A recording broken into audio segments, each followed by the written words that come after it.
Hello, everybody, and welcome to episode 104 of the Michael and Patty Show. I'm Michael. And I'm Patty. And it's 9 degrees, sunny, beautiful, with a low tide today. Looks like it's down about 10 or 14, 10, 12 feet here at the Yacht Club. Yeah, it's Thanksgiving Day here in Canada. And we do have absolutely beautiful sunny skies. The water has just little ripples. The sun's dancing off the top of it, and it's absolutely beautiful day. If you're not familiar with this podcast, Patty and I try to present Prince Edward Island real estate, and generally real estate, as it's basically the same thing right across North America, USA, and Canada, in a very transparent way. We've just started a Facebook group a couple months ago approximately, and we're up to almost, surprisingly, 900 members, 896 as of this morning, according to you. Yeah, and the benefit of that is it is a growing community to help support. So as much as there's going to be lots of great content, until we get caught up with all our episodes, Michael, there's going to be Monday, Wednesday, and Friday a snapshot release of what the upcoming or that podcast is going to be about, so you can make the decision as to whether or not you want to click in and listen to it, even though they all have great content. We have Toolbox Tuesdays, Thoughtful Thursdays, so there's lots happening on the Facebook group. And we're going to give Trisha Campbell, which is a real estate agent in PEI, awesome woman, very experienced, a special shout out because she's also the business owner of the Sweet Company. And if you don't know anything about fudge, Patty's going to fill you in. Yeah, the Sweet Company is located in Wood Islands. So those who are traveling to PEI and maybe planning your house hunting trip, if you take the ferry over from Nova Scotia, it is there's a tourism building there, and currently that's where they are located and situated. They have lots of bulk candy. They make island-made homemade fudge and with lots of great flavors and that, and it's just a really fun experience for the whole family. And that brings up a good point. If you are visiting the island and you're taking the ferry, which you should do at least one way because it's great fun, it's a nice trip, drop by the tourist information office there as well. Pick up a paper PEI map because it shows you the tourist routes, among other things. It's probably the best map available over and above what you're going to find in a grocery store, an office supply, or bookstore. The other thing is there is a liquor store there as well, so you can fill up on beer, liquor, maps, fudge, and candy all at once. Moving along. Well, I was just going to say, because a lot of gas stations across Canada, I know, if you go into a gas station and have to, find or purchase a map, that's exactly what you're doing is purchasing it. But if you go into the Tourism PEI Center, they are so helpful, and you'll be able to pick one of those up complimentary of your visit on the island. September 2025 stats are out, and we're just going to go through them. As usual, we've indicated in the past the numbers are thin, so it may seem like a big percentile, but it's really not in form of units. So home sales are down 2.6%. They numbered 190 units, down from 195 in September 2024. Our market continues to be balanced, neither favoring the buyers or the sellers. As you know, we're starting to see a lot of new price reduced signs, and oodles of open houses, which we all know from the podcast is a pacifier for the vendors. Probably not going to get your house sold, but it might make you feel better. Yeah, and it's a great opportunity for real estate professionals to be able to get themselves out there and possibly pick up some of your neighbors in your neighborhood as potential future business and listings. So, especially if you have Trisha's fudge at the open house. That's a good point. New listings are up 7.6%, 324 listings from 301 last year. Benchmark price, which is supposed to be the atypical house in the market, is $375,500 in September 2025. But this is interesting. Unchanged compared to the same month last year. That's highly unbelievable that it'd be right exactly the same down to the nickel. But according to this, $375,500 buys you the average house in PEI. Thoughts before we move on? No, I do find that really interesting because our market has definitely been in the month of September plateaued, leveled off. What do we have here next? Oh, Patty, question from the Facebook group. And if you do have any questions about PEI, real estate, or Prince Edward Island in general, join the Facebook group and put them in there and we'll get back to you. So the question was, I'm looking for a job. Yeah, and this ended up turning into quite the conversation and dialogue that we didn't do in the Facebook group itself because he was looking at a very specific line of work. So he ended up just direct messaging me, and him and I were able to kind of do a deeper dive into what he was looking for, his particular position was the fishing industry. So I was able to send him some really cool links that allowed him to be able to connect with potential fishermen for the next season to get his foot in the door, if you will, so that he can possibly secure employment for 2026. You mean foot on the boat? Foot on the boat. Sure, we will say that. So what's your advice for people looking for a job in PEI with respect to the Facebook group? Yeah, there are some really good sites. Island residents, island business owners do use Indeed.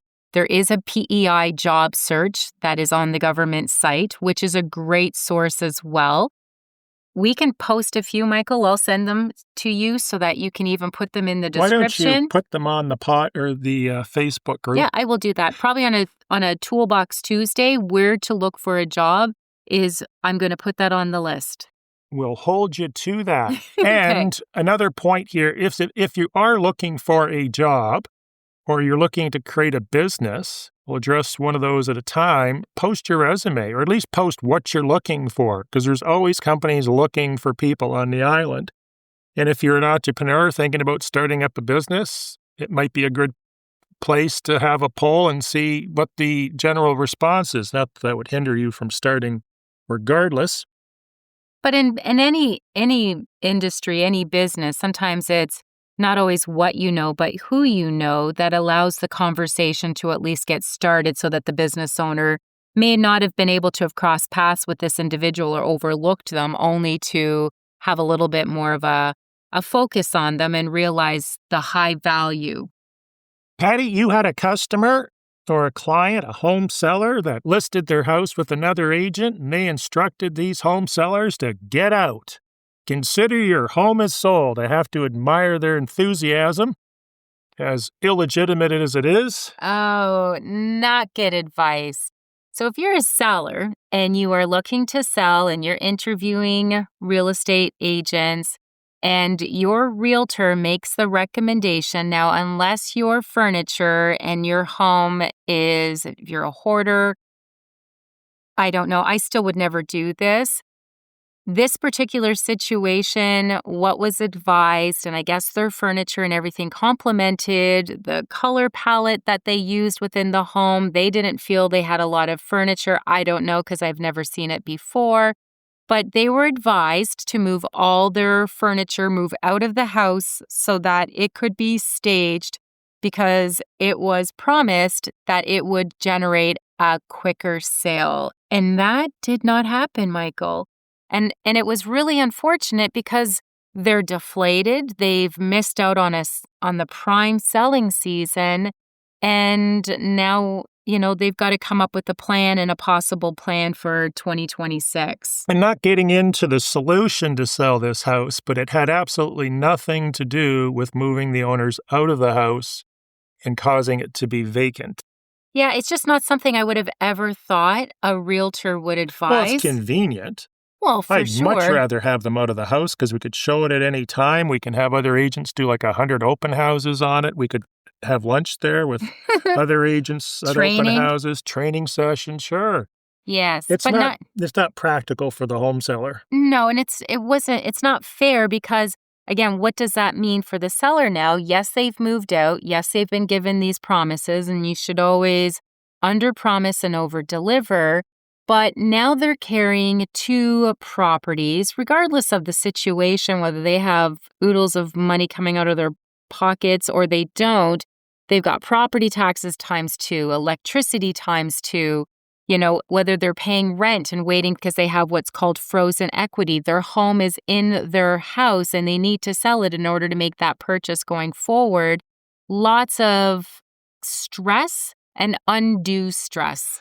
I booked a showing on one of my listings, and this particular listing has a certain element to it, we'll call it, and we've had 36 showings on it. Ooh, that's a lot. Is that bad? It just means probably the price needs to be tweaked, or it's such a niche product that the buyer hasn't presented themselves. But I'd say it's just probably needs to be a little bit price adjusted. Listings fit typically in 3 categories. They fit in that I'm crazy and I'm so overpriced no one wants to talk to me or inquire on me, right? Yeah, okay. Number 2 is I'm probably a professional real estate flipper or speculator, or I'm not really super motivated, so I'm going to put this 10 to 20% above market and wait till someone comes along that's willing to write a check at my price, which may be a tad high. And then we're going to list at market value and get this sold in the amount of days that the market dictates based on absorption rates that can all be calculated by your agent or broker. So this house sits in we're probably a little overpriced. Is it a magnificent home? Absolutely, Patty. Is it a phenomenal lot and the best views, the best builder, the best roof, and the best light switches you can buy? For sure it is. But we're going to max out the value in this house. We're patient to do that. The homeowners are patient to do that. So that's what our business plan is here. So is 36 showings bad? Not necessarily. They're indicative of where we're priced and we're assuming the marketing materials in place, but it's basically the price. We're helping other neighbors sell their houses. But someone is going to come along and buy this that has to buy a house that weekend, probably from a relocation, and we're going to cash in.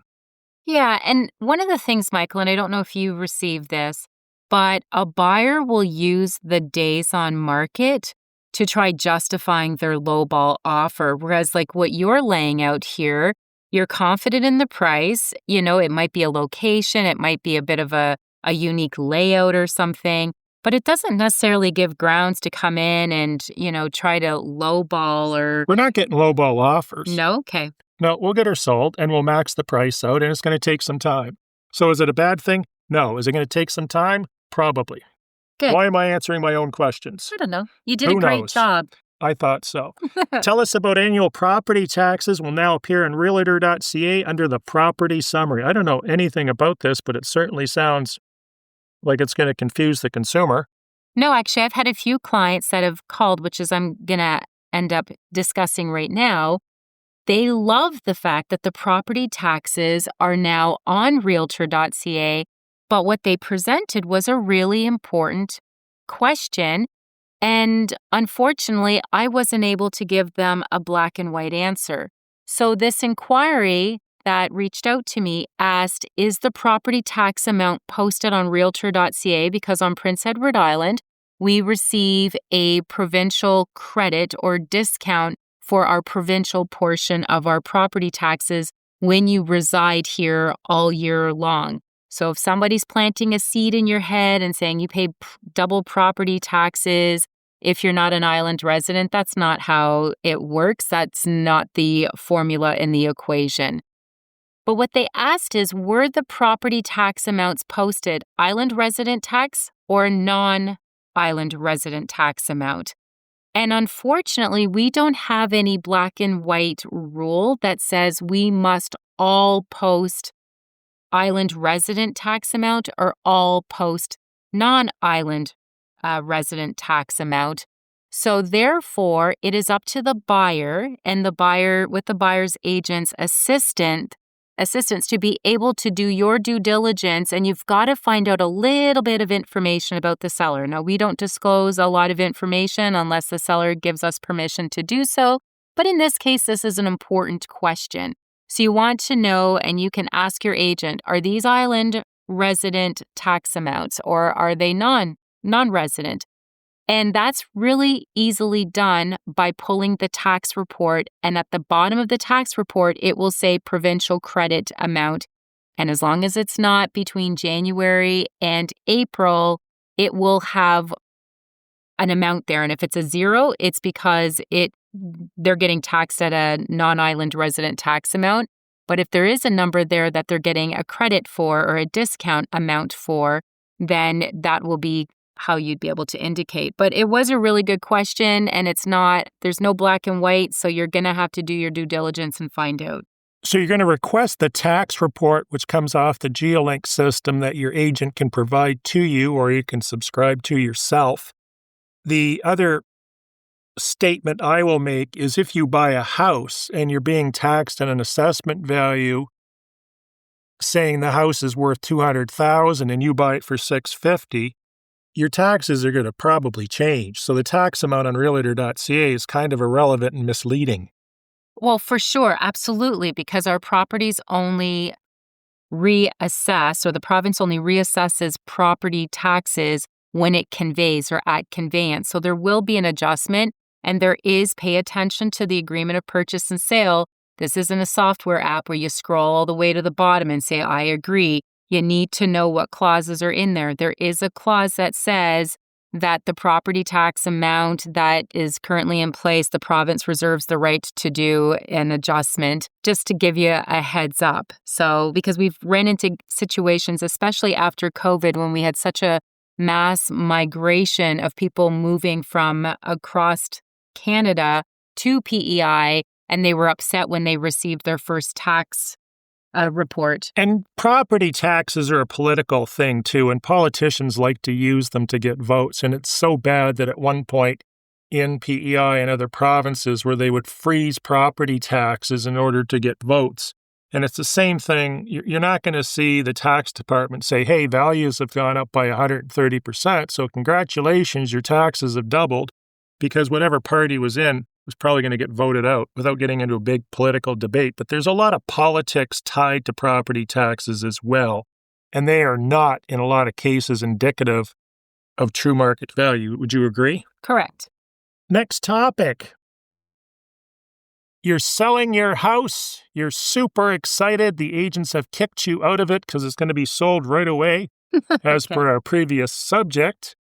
So you've gone out, you've put a big deposit down with your life savings, and you can't wait to move into your new house in another province.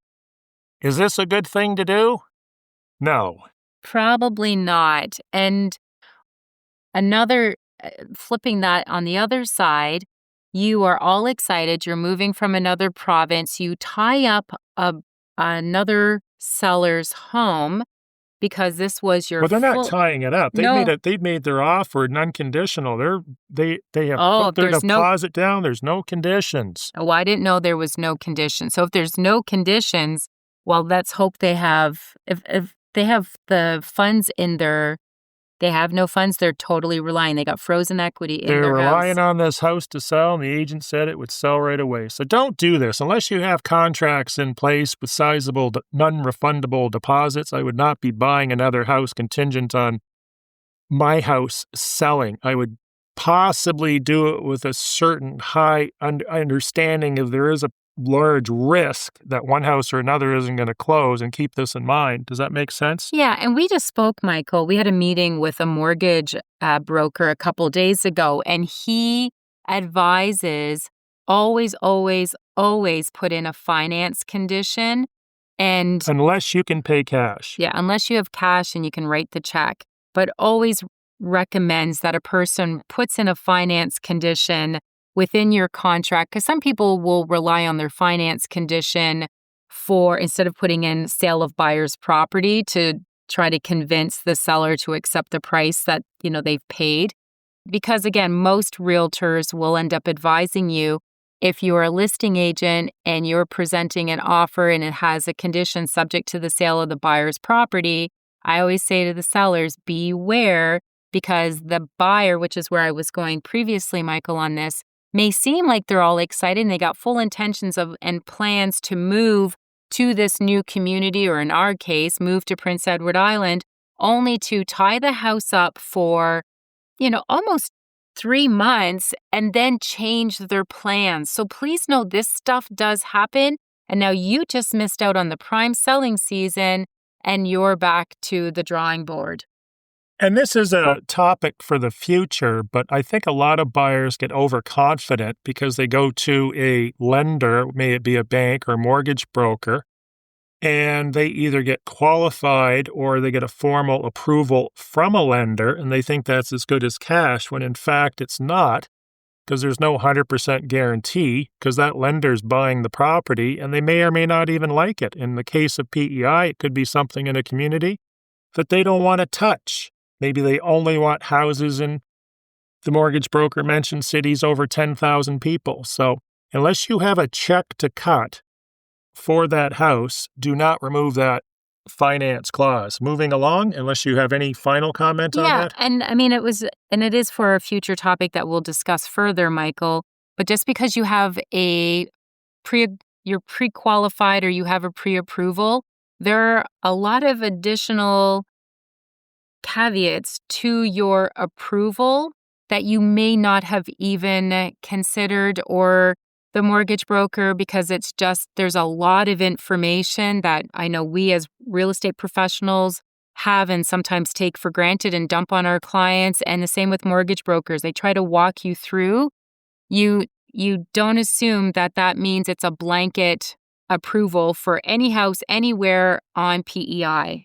And the other thing is, qualification and formal approval from a lender are two different things, is my understanding, in that a qualification means you talk to a real estate or a lender and they said, yeah, it looks pretty good. We can probably do a mortgage for you. 2-second thing, maybe you filled out a form online. Whereas an approval is actually the lender looking at you saying, Patty is borrowing this money in this province, and we approve her for this amount. Those two are different. The approval is better in some ways, but in other ways, you may end up getting a higher interest rate quoted, which you may or may not be able to negotiate down.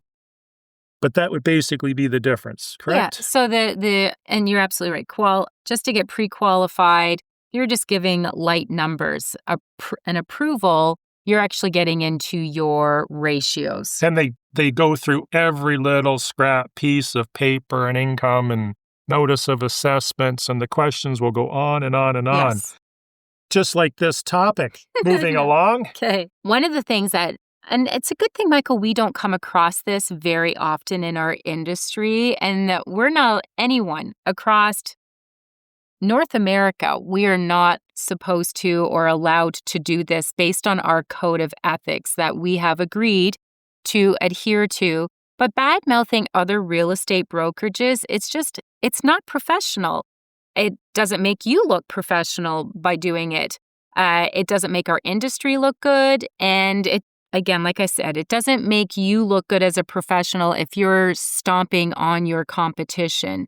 We are held as realtors to a very high standard. And that is what sellers and buyers are expecting of our industry. And that is the professionalism and conduct that we've agreed to adhere to. And just so that if anyone says, cite your sources, within our Realtor Code of Ethics, it is Article 19, that a realtor shall not publicly discredit another registrant. So if you're a realtor listening to this, please be professional. It doesn't do you any good to badmouth. Not to say that I haven't sat in on meetings and I've listened to an upset client who didn't have a positive experience with one of my colleagues and in our industry here.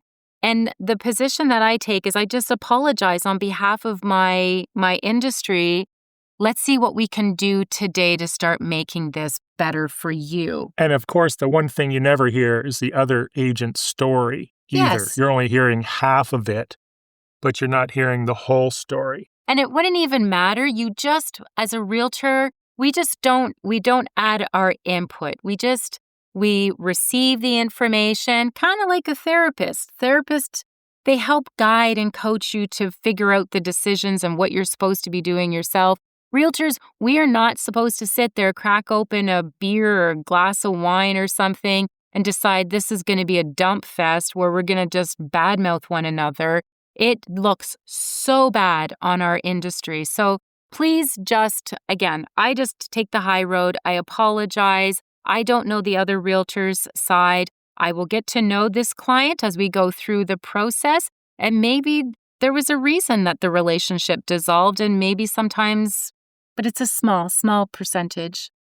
On a scale of 1 to 10, how important is the deposit after you have a signed contract? I would say an 11. 11 would be the correct answer. Without that deposit, you really do not have any contract. And there has been times where I've wanted to write contracts for myself or others with zero deposit.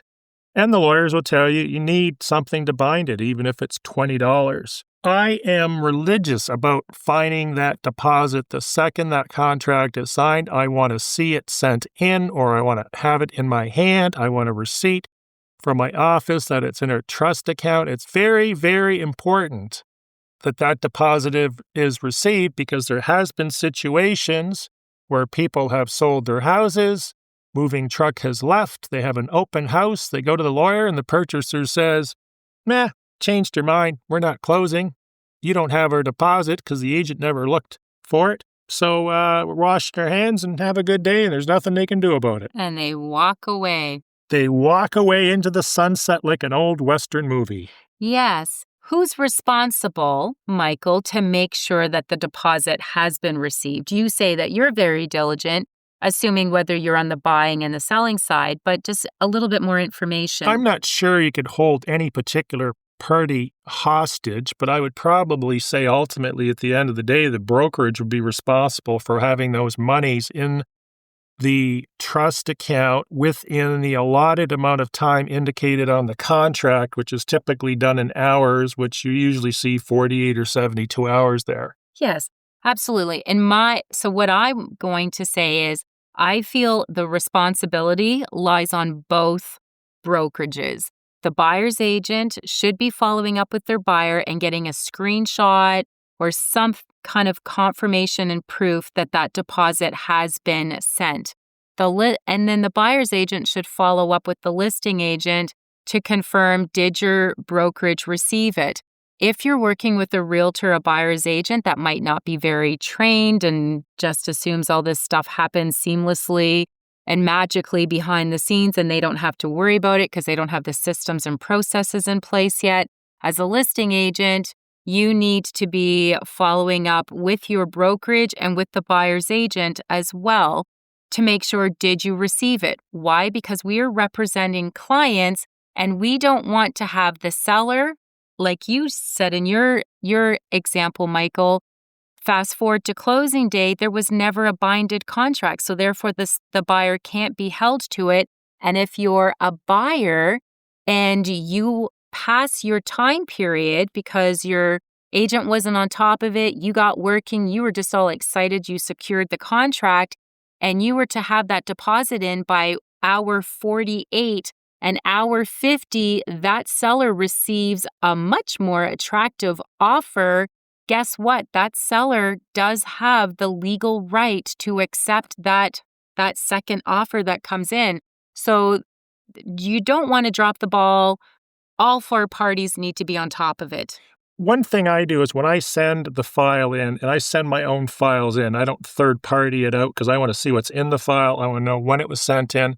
I include a receipt from my brokerage that says we have the deposit and it's in our trust account. Do you do the same? I don't send out necessarily. I do, but not like a formal receipt. I actually send off the receipt from the bank that I deal with, and I send it off to my listing. Well, that's fine. So that's agent. probably better than something someone's manufactured. Yes. Patty, this is more something in a more alignment in your age range.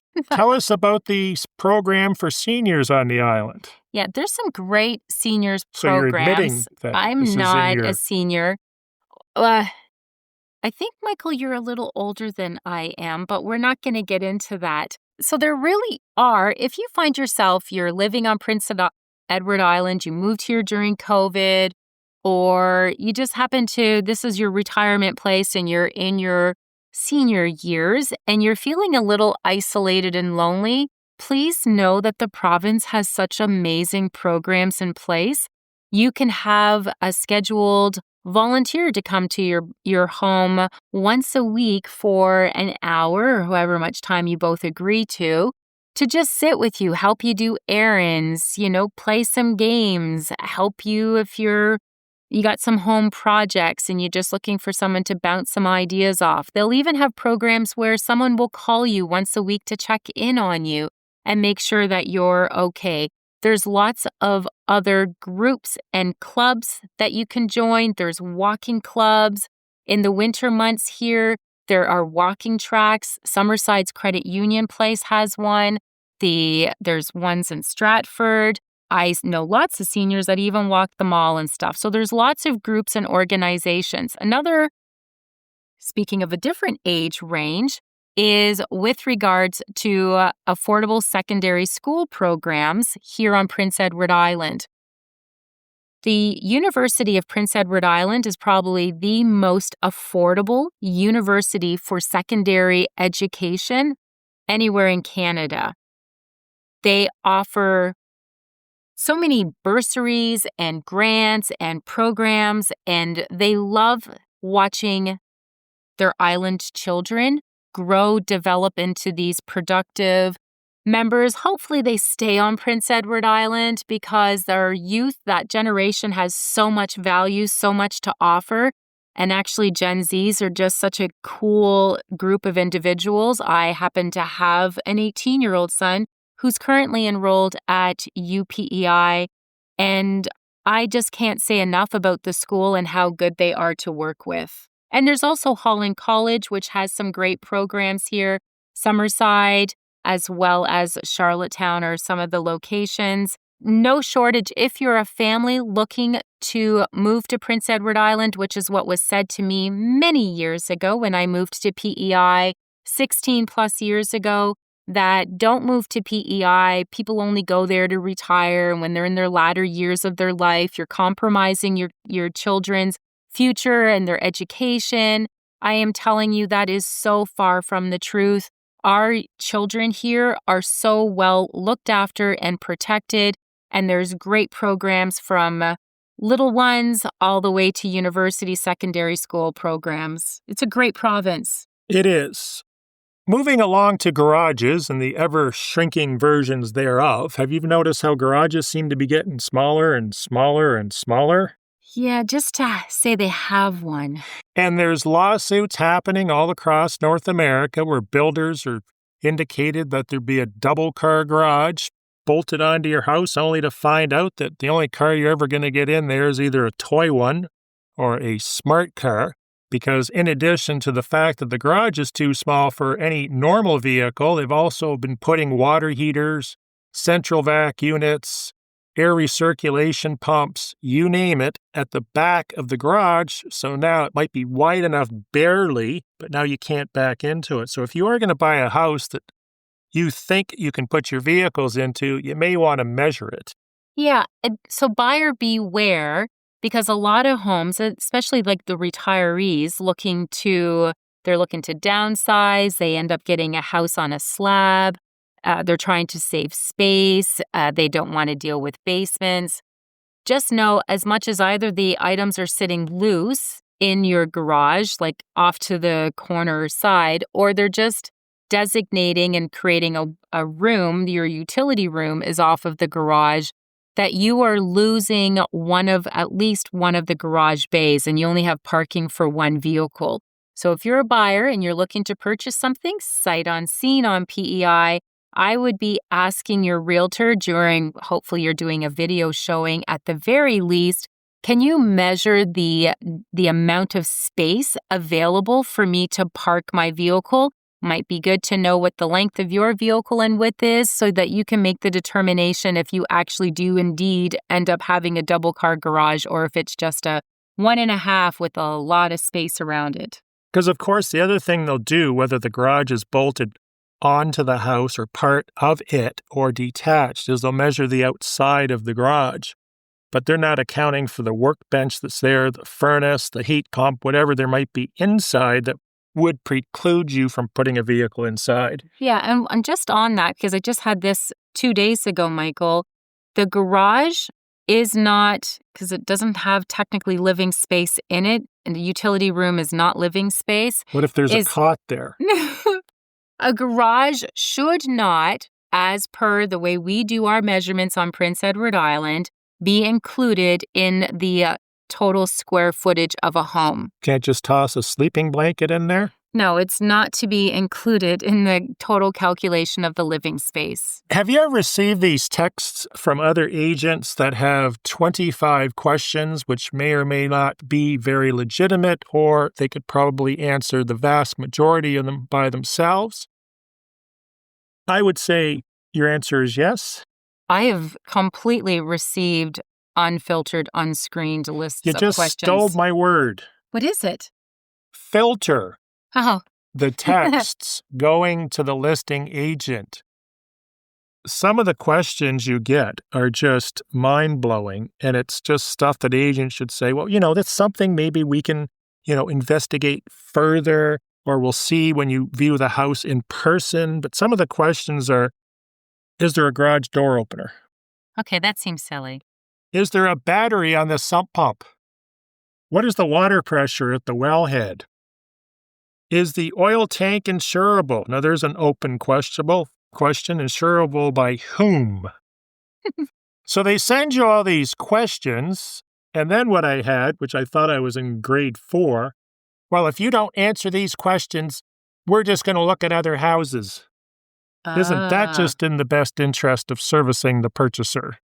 Well, that's unfortunate that was That the they response. picked that agent. And unfortunate, I don't know. So as a buyer, you should be aware of your agent and their communication skills. Look at how they're communicating with you. And as a buyer's agent, you should be filtering these questions. What I was saying is Unfiltered, they will copy and paste everything that the buyer ended up sending them, forward it off to the listing agent because they couldn't be bothered. It's easy. I realize, but they'll also, because whether they had a job during the day or they were busy all day, they send it to you at night. They expect a response fairly quickly so that you look like, well, I sent off these questions today and I'm just getting my responses back now, whereas I just received it.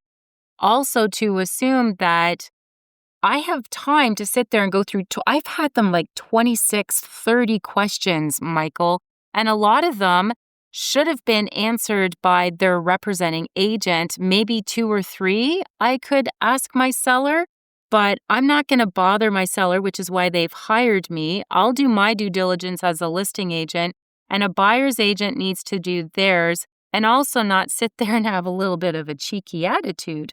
Because that's not, like you said, that's not servicing the client. It's up to the buyer's agent to do their due diligence. Like, Michael, I've had a question where an agent sent me a text and said, what is the property taxes on that? Whereas I'm confident my property tax amount was on the listing. All they had to do was go to the MLS system. Or go to GeoLink. Which they all have subscriptions for, which will give them that. Yes, and as a buyer, just so you're aware, every realtor on Prince Edward Island has access to GeoLink, where we can get ortho maps, if there's covenants, the deed, surveys, the registry report, which sales numbers. Yeah, let us know what the property in most cases transacted at the last. Absolutely. Patty, it's the fall. Okay. We got one last kick at the can before all we hear every single day is I'm not doing anything until after Christmas. Where the reality sits in after Christmas, and now it becomes indicative of the weather. But that's a subject for January. So what can we do to polish our listing that's still for sale before the Christmas season, which usually starts mid-November in PEI when all the hubbub and the talk starts about focusing on Christmas? Well, like your listing that you were mentioning, Michael, previously. That beautiful home? Yes. It's so nice. It would be advantageous for you to get a beautiful fall backdrop picture of it so that the photos are representative of the season, so that because a buyer wakes up every day and whether it's forced on them because of a job relocation or family situation, they have to move. They have to buy a property. They have to relocate. And as long as they're not sitting there going, oh, how many days on market? They're not doing that until they're really serious about the property, because the only reason they ask that question at that point in time is because they're looking to negotiate and see how far they can get the price down. But when they start looking, your photos are your first showing, in my opinion, on your property. And if they go through those photos and they like what they see, then they read the specs and make sure it is in alignment with, yes, it's got the 3 bedrooms that I want. Oh, yes, they're all above, ground. I don't have 2 up and 1 down, or whatever the situation is. Then they typically reach out to an agent with either their crazy long list of questions or to book a showing so that they can get into the property and see if it's for them. So it's a perfect time. And if you're a seller thinking of selling come January, you just want to get some things done, you're finishing up, you were out of the country, or whatever the situation is there, you might want to get a contract in place or start working with a realtor now to get your photos so that your listing, you will have one, winter photo because it should be reflective of the season, but you'll have these popping color photos to really accentuate how beautiful your property is. So get your photos redone. Consider price reductions if your price is not in alignment with your motivation and or the market. The other thing I like to do is mix up the main photos, or sometimes I've just deleted all the photos except for one photo and it sold the property, especially houses that you don't really want to take a look at. Mm-hmm. Some of the stuff you have listed. That's pretty funny, Michael. And I know one of the things that you like to do that sells properties instantly is to put a giant 25-foot by 30-foot sign in their front lawn with your head on half of it. I don't have my head on the signs. That's pretty funny. I used to in the past, but I no longer have my head on my signs. I will say, though, with regards to this, so last year alone, I had 2 RCMP relocations that happened. And guess what month they were going house shopping with me? January. November. December. November. I meant to say November.